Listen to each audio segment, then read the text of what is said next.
ये बात उन दिनों की है जब बुद्ध आम्रवन में अपना समय व्यतीत कर रहे थे। इस समय तक बुद्ध की प्रसिद्धि दूर दूर तक फैल चुकी थी। बहुत दूर दूर से लोग अपनी चिंताओं और परेशानियों का समाधान खोजने बुद्ध के पास आते थे। ऐसे ही एक दिन जब बुद्ध आम्रवन में अपने शिष्यों को प्रवचन दे रहे थे तो एक अधेड़ उम्र का व्यक्ति अपने 20-21 वर्ष के पुत्र को अपने साथ लिए बुद्ध की तरफ चला आ रहा था। जब वे प्रवचन स्थल के पास पहुंच गए तो बुद्ध ने एक नज़र उन पर डाली और इशारे से प्रवचन में बैठने के लिए कहा। जब प्रवचन समाप्त हो गया और सभी लोग वहां से चले गए तो बुद्ध ने उस व्यक्ति को अपने पास बुलाया और बैठने के लिए कहा। वहां चारों तरफ हरियाली छाई हुई थी, मौसम बहुत सुहाना था और तरह तरह के पक्षियों की आवाज़ें गूंज रही थी। ऐसा नज़ारा देखकर उस व्यक्ति को अंदर से असीम शांति महसूस हो रही थी।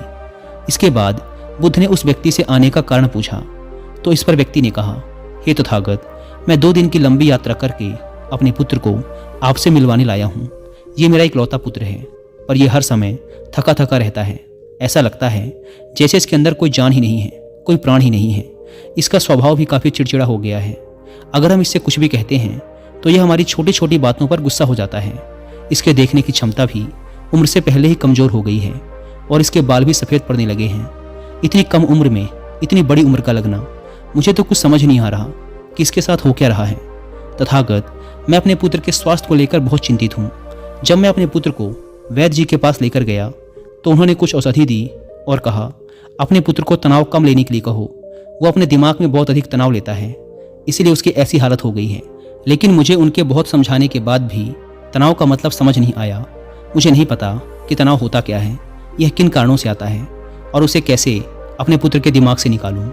लेकिन मुझे सबसे पहले तो ये समझना है कि तनाव होता क्या है। इसीलिए तथागत, मैं आपके पास आया हूँ। कृपया आप मेरी समस्या का समाधान कीजिए। यह सुन बुद्ध उसके पुत्र को बड़े ध्यान से देखते हैं, उसके चेहरे को देखते हैं, उसकी आंखों को देखते हैं और फिर उसके हाथों की नब्ज को भी देखते हैं। यह सारी विधि करने के पश्चात बुद्ध उस व्यक्ति से कहते हैं, तनाव लेना तो कोई नहीं चाहता, लेकिन फिर भी यह तनाव लोगों के दिमाग को दीमक की तरह पकड़ लेता है और व्यक्ति जान भी नहीं पाता कि वह तनाव में जी रहा है। लेकिन अगर व्यक्ति तनाव के कारणों को अच्छे से समझ लेता है और तनाव के बारे में कोई ऐसा पैमाना बना लेता है जिससे वह जान सके कि वह कितने तनाव में है, तो वह इस समस्या का समाधान भी खोज सकता है। सबसे पहले तो तुम ये समझो कि तनाव होता क्या है।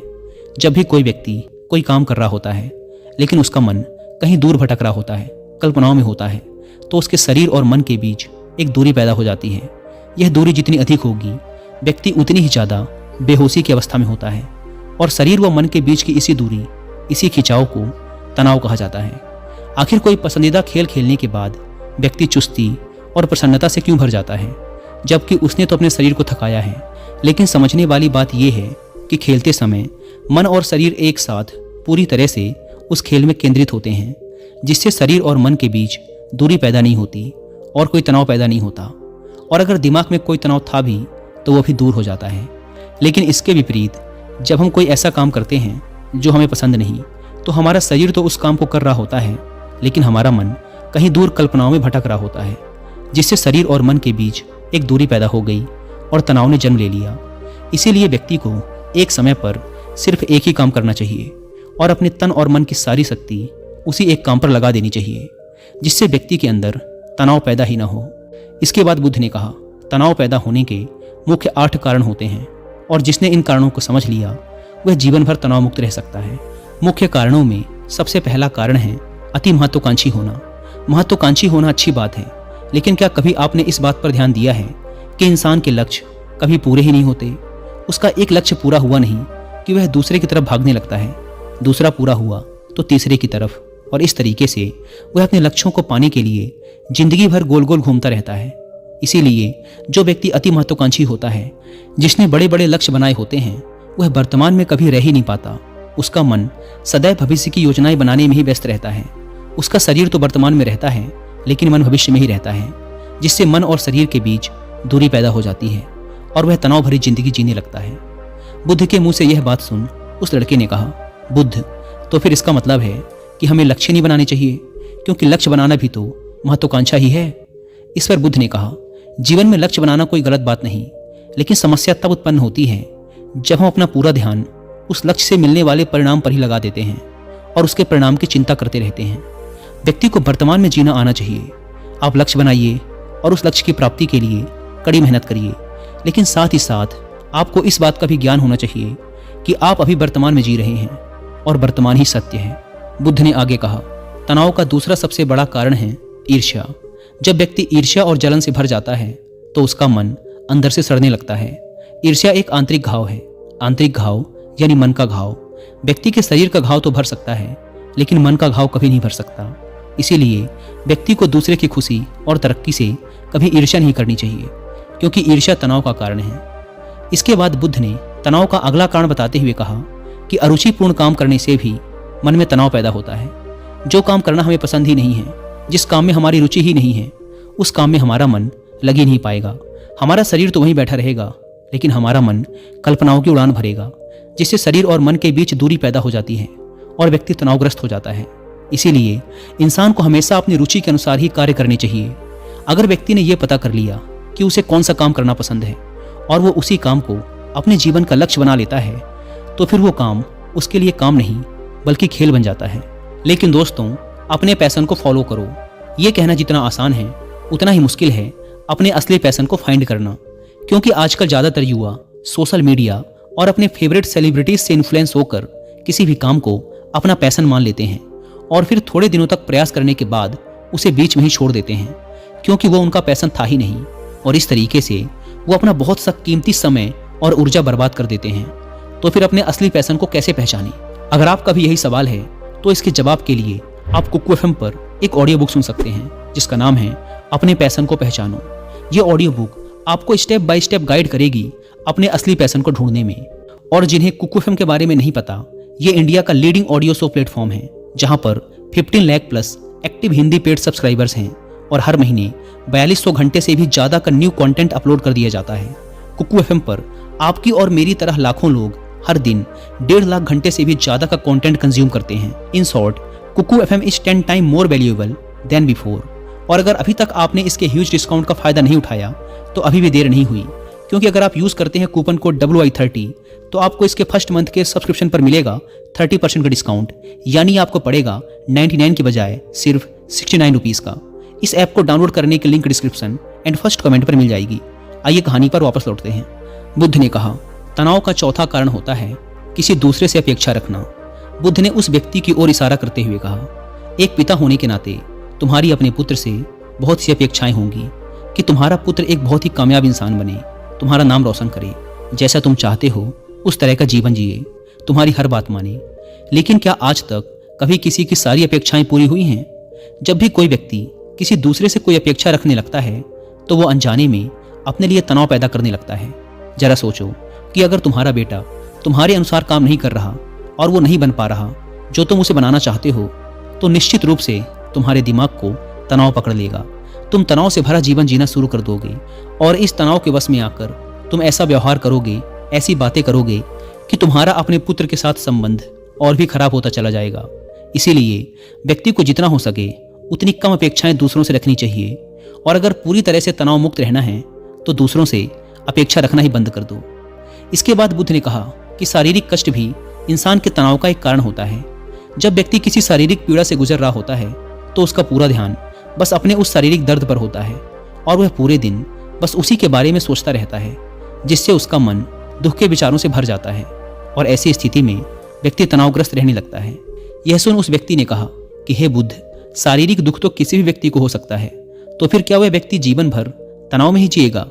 इसका जवाब देते हुए बुद्ध ने कहा कि इंसान को यह बात समझनी चाहिए कि हमारा जीवन दुखों का आधार है। जैसे जैसे हमारा जीवन आगे बढ़ता है, इसमें दुख आते हैं, बीमारियां आती हैं और फिर अंत में मृत्यु भी आती है। तो बीमारियां इंसान के जीवन का अभिन्न अंग है, कोई इनसे बच नहीं सकता। बस किसी किसी के जीवन में ये समय से पहले आ जाती हैं तो किसी के बाद में, पर आती सबको हैं। जब इंसान का मन इस बात को अच्छे से समझ लेगा तो फिर वह अपनी बीमारी के बारे में सोच सोच कर ज़्यादा तनाव नहीं लेगा, क्योंकि ये हमारे जीवन का अभिन्न हिस्सा हैं। और इसके लिए व्यक्ति को शारीरिक रूप से भी अभ्यास करते रहना चाहिए। अपने जीवन में व्यायाम और स्वस्थ जीवन शैली को भी जगह देनी चाहिए, ताकि उसका शरीर लंबे समय तक निरोगी रहकर सही से काम कर सके। तनाव का अगला कारण होता है अपनी योजनाओं को समझने के लिए समय न देना। कुछ लोगों के दिमाग में कोई विचार आया नहीं कि वो बिना सोचे समझे उस पर काम करना शुरू कर देते हैं और जब उस काम में उन्हें असफलता मिलती है तो वो तनाव से भर जाते हैं, क्योंकि उन्होंने उस काम को शुरू करने से पहले उसके बारे में पूरी जानकारी इकट्ठा नहीं की थी। इंसान को कोई भी काम शुरू करने से पहले उसके अच्छे और बुरे परिणामों के बारे में ठीक से सोच विचार कर लेना चाहिए। इंसान को इस बारे में भी सोच लेना चाहिए कि अगर ये योजना सफल नहीं हुई तो फिर इसके बाद मैं क्या करूँगा। इसीलिए व्यक्ति को अपनी योजनाओं को ठीक से समझने के लिए पूरा समय देना चाहिए, ताकि बाद में उस योजना की वजह से तनाव पैदा ना हो। तनाव का 7वां सबसे बड़ा कारण होता है टाल मटोल करना, आज के काम को कल पर टालना। आप लोगों ने ये कहावत तो सुनी ही होगी कि आलस्य ही इंसान के शरीर का सबसे बड़ा शत्रु है। इंसान आलस्य की वजह से आज के काम को कल के लिए टाल देता है और फिर काम को टालना उसकी आदत बन जाती है। काम को कल पर टालने वाले व्यक्ति का काम कभी भी समय पर पूरा नहीं हो पाता, और अगर किसी तरह से पूरा हो भी जाता है तो वह उतना अच्छा नहीं हो पाता जितना अच्छा उसे किया जा सकता था, और फिर ये बात व्यक्ति के अंदर तनाव पैदा करती है। लेकिन काम को टालना या काम को एकदम अंत समय पर करना एक आदत है, इसीलिए व्यक्ति ना चाहते हुए भी बार बार अपनी इस आदत का शिकार बन जाता है और काम को टालता रहता है। और फिर जब काम की समय सीमा पास आ जाती है तो वह तनाव से भरकर काम को पूरा करने का प्रयास करता है। इसीलिए तनाव मुक्त रहने के लिए व्यक्ति को काम को टालने की आदत छोड़नी पड़ेगी, और यह तभी संभव है जब व्यक्ति काम को समय से पहले खत्म करने का निश्चय करे। सबसे आखिरी और सबसे प्रमुख कारण जो तनाव का होता है वो है ज़्यादा सोचना। लगातार सोचते रहना भी एक बीमारी है, और यह उस व्यक्ति में सबसे ज़्यादा पाई जाती है जो कपोल कल्पनाएं करता है, जो अतीत की घटनाओं और भविष्य की बातों के बारे में सोचता रहता है, जो बेवजह के अनुमान लगाता रहता है। इसीलिए व्यक्ति को ज़्यादा सोचने की आदत पर लगाम लगाना चाहिए। इसके लिए उसे जितना हो सके खुद को काम में व्यस्त रखना चाहिए, और हर दिन ध्यान का अभ्यास करने को अपने जीवन का हिस्सा बना लेना चाहिए। बुद्ध के मुंह से यह सारी बातें सुनकर उस व्यक्ति ने हाथ जोड़कर कहा, बुद्ध, मेरा पुत्र तो अभी मात्र 20 वर्ष का ही है और इसमें अभी इतनी समझ भी नहीं है कि यह आपकी बताई सारी बातों का एक साथ पालन कर सके।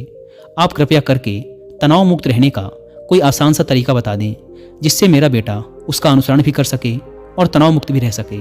उस व्यक्ति की यह प्रार्थना सुन बुद्ध ने कुछ सोचते हुए जवाब दिया, अगर तुम इतनी सारी बातों का पालन नहीं कर सकते तो इसके लिए एक बहुत ही आसान विधि है। तुम एक बार में एक काम को करने पर ध्यान लगाओ। तुम जो भी काम कर रहे हो उस समय पर सिर्फ उसी काम को करो, सिर्फ उस पर ही अपना पूरा ध्यान लगाओ। और अगर तुम्हारा मन इधर उधर भटक जाता है तो जैसे ही तुम्हें याद आए उसे वापस फिर उसी काम में लगा दो। ये सबसे आसान और अच्छा तरीका है तनाव मुक्त रहने का। जब तुम भोजन करो तो उस समय सिर्फ भोजन ही करो, उसके पूरे स्वाद का आनंद लो, उसे अनुभव करो। जब चलो तो अपना पूरा ध्यान सिर्फ चलने में लगा दो। इससे तुम्हारा मन और तुम्हारा शरीर दोनों एक जगह पर केंद्रित रहेंगे, दोनों के बीच दूरी पैदा नहीं होगी, जो कि तनाव का मुख्य कारण होती है।